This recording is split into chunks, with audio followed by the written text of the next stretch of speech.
Hi guys, today we have a game in my Tier 8 Premium Italian battleship, the Roma, or the Butter Cruiser, haha, because it gets HE, but we are in a battleship, we are on North, and we spawned on Seaside. Now we are top tier, but the Roma is kind of hit or miss when it comes to the guns at times. As you notice, I have the beer can camo, as it is affectionately called, because this camo can rival the Missouri for credit making. So it's nice to have two ships that can just poop out credits left, right, and center. Now, while the carriers may be only tier 6, the Italians aren't known for AA at all. It's kind of laughable, even a tier 8 versus a tier 6, I'm going to be careful. Now, if you notice, I'm only going half speed. There's no reason to really just go for it right away. I have decent concealment, but I'm looking at the minimap right now. That's usually the first thing I do is I look at the minimap, I see what's going on, where people are going, and that makes me decide whether I want to stay over here and help defend. Usually if I'm going to stay, I'm going to cut to the west, make it look, i.e. 9-10 line, but then I will cut back in to use the island. Now, with everybody coming over here from the looks of the minimap, kind of hesitant to want to just stay here, which makes me cut that way to potentially deal with what's at 8. Now, the Grass Bay and Cleveland and the Gaja turn back into 8. Now, I know people have asked before for videos with map strategies and stuff like that, and it's been said once, it's been said several times, you can come up with all the strategies, but if you're not paying attention to how the battle is unfolding, the strategies are worthless. Now, I'm trying to use this island here as a little bit of protection, and of course, I will shoot at destroyers because, well, I don't want to be torpedoed. I don't want to go to the forums and complain about how OP destroyers are and how poor, weak battleships have nothing to defend themselves. So I will just shoot them and kill them to get them away from me. Now, the Lanta's taken up an interesting position, and I'm not going to argue with it, but he probably could have got a little bit closer to that other corner, unless he's going to come over and play this island. Like, if he's actually coming over to give me AA support, awesome to him, and I'm sorry for having him to go out in the open here, but, the DD did smoke up. Now, there's a Pensacola and an Italian cruiser, don't ask me to pronounce it, on the 9-10 line, and you know what, that's fine. Our Monarch's coming over here. Our Colorado is staying here because Colorado speed.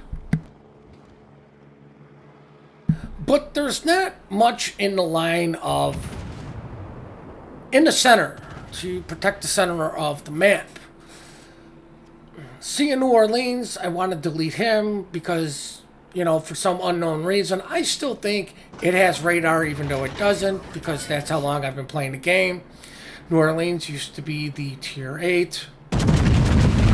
Now, unfortunately, this guy's stopping as I make my turn back in, and I managed to get a Citadel and put this guy on low health, so hopefully somebody can finish him off.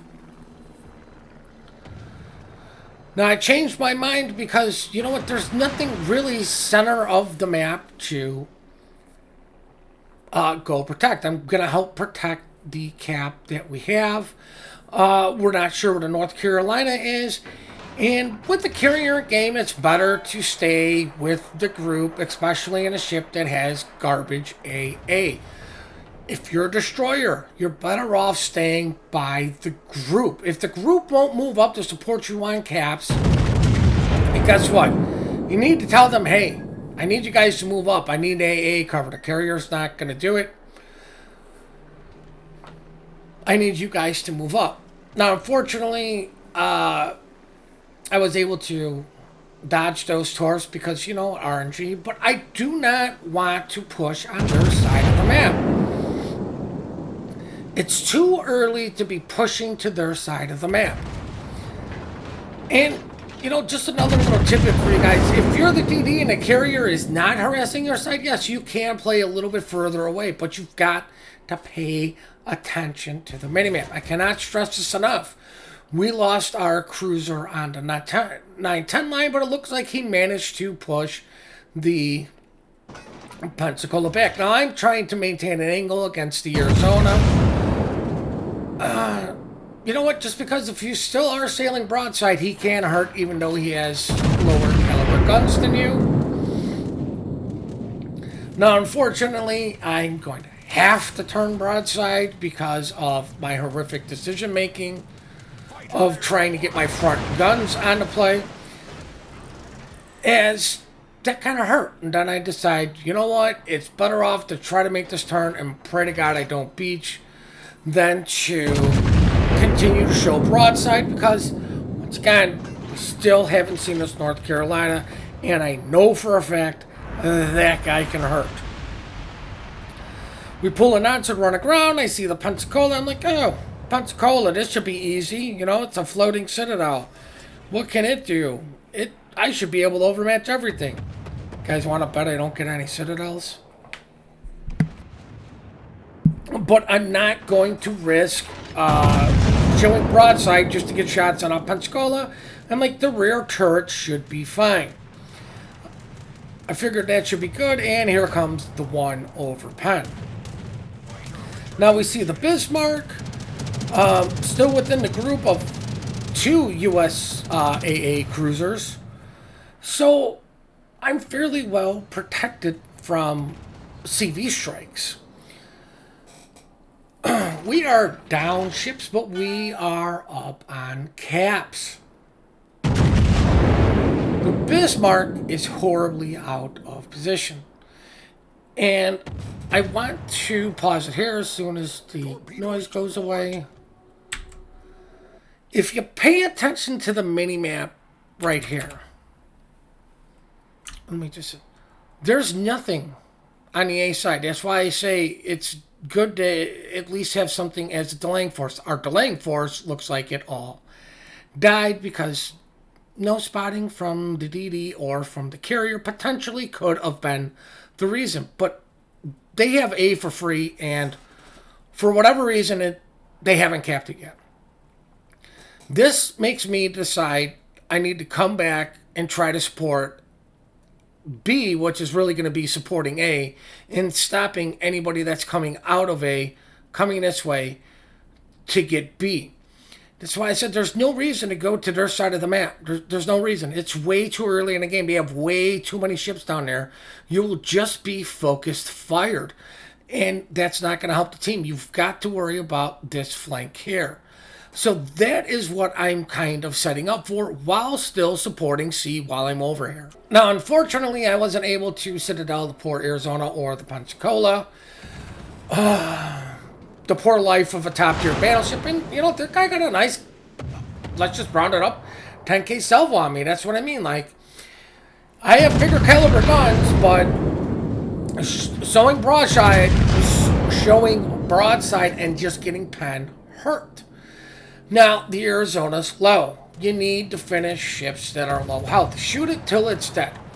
Now, I am using priority sector targeting, I think was what it's called now. I am using that. But there's 4 of us here. 2 of us are tier 8, even though my AA is probably more on the lines of a tier 1. But Monarch, Helena, and Atlanta. You trust me, guys, the last thing you want to deal with is really the Atlanta. Tier 8s don't want to deal with in Atlanta. As we finish off the Arizona. Now, it looks like the Colorado that started at this side finally made his way all the way over to A. As of all things, the Duke of York is capping A. Our Gaja is still staying in the area, and our Cleveland has gone back to the area. Our carrier's over there, and carriers should have been paying attention a little bit. But hey, look, something's on ACAP, and nobody can. Well, the Colorado can't see it. I wonder if it could be the DD. Not a bad decision by the destroyer. The cap's open. Might as well go for it. The Akizuki. Well, we haven't seen the Haida in a long time. I wonder if it's possibly the Haida. So both their DDs are at B. That's a bad decision by the Akizuki. The Akizuki should have went and gotten A. If he saw the Haida coming over to get B, he should have went to A. Because that frees up your battleship from camping it. The last thing you want is your BBs to be capping something, because they are easy to reset. And in order for them to camp it, a lot of times they're not going to be shooting, and they've got to hide, which is putting them out of the fight. If he's low health and it's the end of the game, it's a different situation. But like I said, you've got to pay attention to the minimap, what's going on, and how the battle is unfolding. As, yay, I bracket them. That's what I mean by sometimes these guns absolutely fail you. Now our CV, for whatever reason, is not started moving. And I'm like, who do I shoot? Haida or Akizuki? I'm like, well, Haida's got Hydro, at least I believe. I'd rather shoot him. Then I'm like, nah, Akizuki, IFAG. I'll shoot him. I'm not too worried about the Haida. He's more or less... Yeah, I'm not worried about it. I can always ask the carrier to deal with him instead of the Aki. The Aki is going to be a little bit more difficult for the carrier, which is kind of why I decided to shoot him. But that's what was going through my mind while I was looking at this situation. I see the Italian cruiser. I'm like, oh, let me see if I can delete this guy. Sorry for the cough. As I said, stupid mountains are OP. They need to be nerfed. Wargaming, please do something about that. Yay, Discord's going bananas.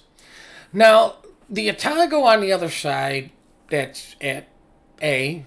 Once again, why are you letting the Duke of freaking York cap? My God.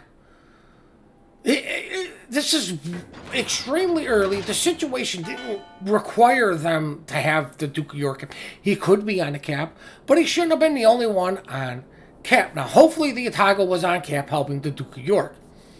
The reason I suspect yes or no is because the Duke of York angled north or south. He looked back to their spawn.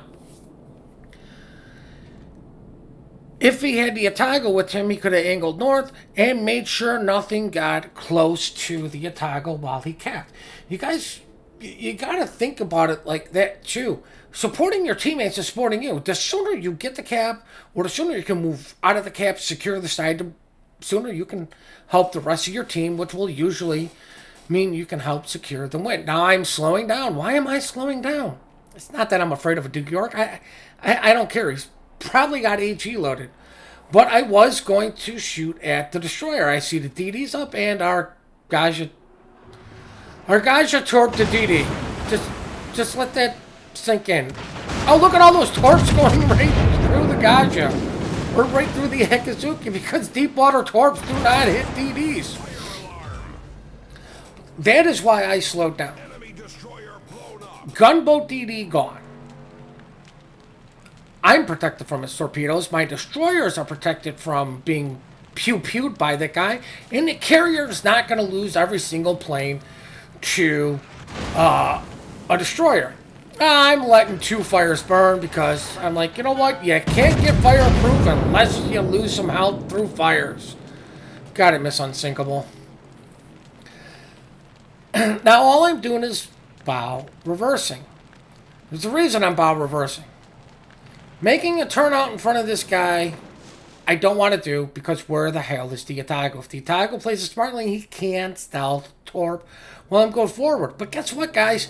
There is no way he can stealth torp me while I'm reversing. Why the Duke of York, of all things, decides to reverse here, I will never know. Why my shells will do no more than overpen? Well, because RNG hates me. So at least we know why that's happening. But the Duke of York is fairly angled up, but he's not angled up enough. If I was in the North Cal or pretty much anything else except for maybe North Cal and a Magi would have been even a Russian, which I forget. They would have made easy work of the Duke of York. Why did I stop shooting the Duke of York and shoot the Otago? Well, for one, they have about the same health-ish. It may be a 6K difference. But the Otago's got torpedoes. I want to get rid of the torpedoes. What's the worst the Duke of York can do? Set me on fire? The Otago can do that. Now I'm holding my shot for the Otago. And I'm continually reversing. Now, if you notice I'm changing my angle, there's a reason I'm changing my angle. Because I want to maintain an angle to the things to the south also. While it is not the best angle to the things to the south, the one thing that is shooting me is directly in front of me. If anything from the south actually takes a crack at me, I should be able to angle up in time to miss it.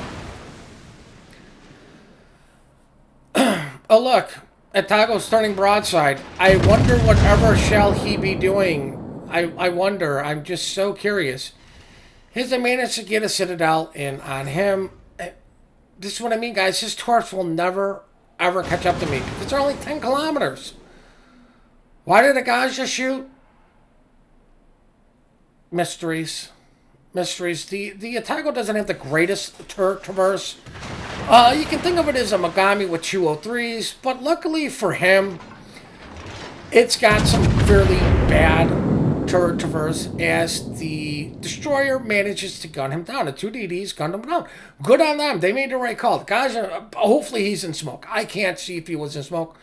Hopefully he was in smoke to deal with it. And oh my God, somebody's complaining that wasn't fair. I didn't want a fair fight. It wasn't a fair fight even if it was just you v me. And it wasn't a fair fight because you had the Duke of York anyways. And then I wonder if he torpedoed. Now, I have to deal with the Duke of York because of the North Cal who's finally coming into this game as I finally get a nice salvo is pushing up through sea, which I am completely freaking broadside against. It's not the situation I want to be in. I make a joke about the Roma being OP because, you know what, everybody complains about every ship being OP when somebody's doing good in it. So when I'm doing good, I just, whatever ship I'm in, just go, it's OP.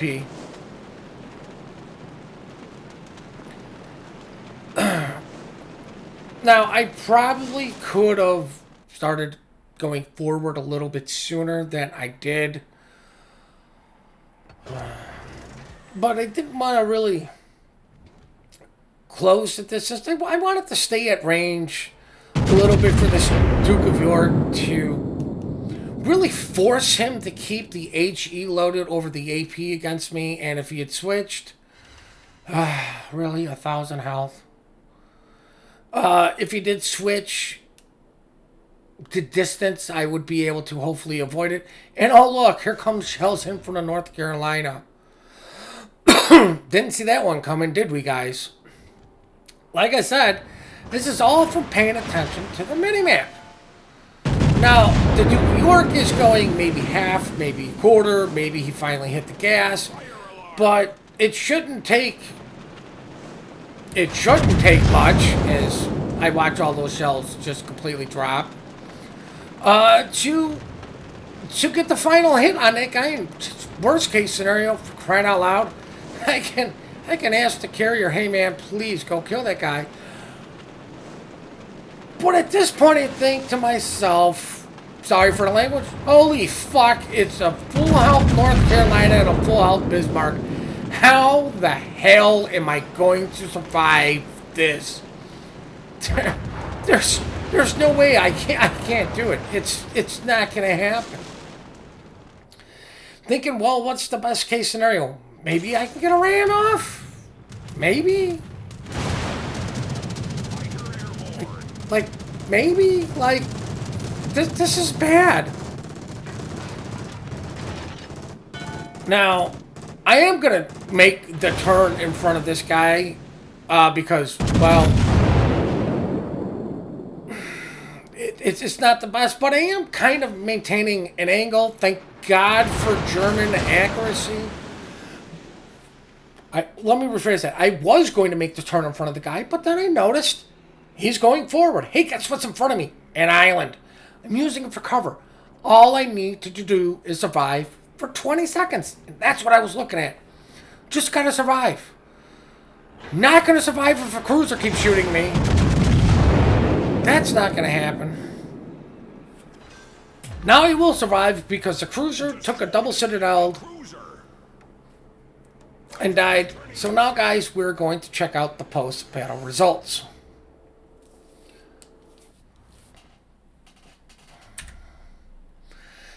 Now, I can't stress enough, guys. You have to pay attention to the minimap. The best thing for you, or the best tool in the game, is minimap. The minimap will tell you so much information, but you have to read it. You have to look at it.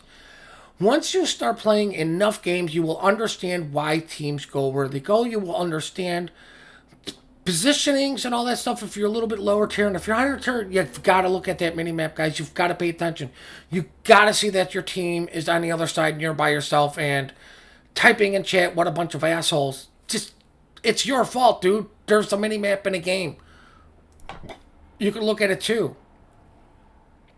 Now, I do hope you guys enjoyed this video. I do hope you learned something or took something away from this. I do appreciate all the support you guys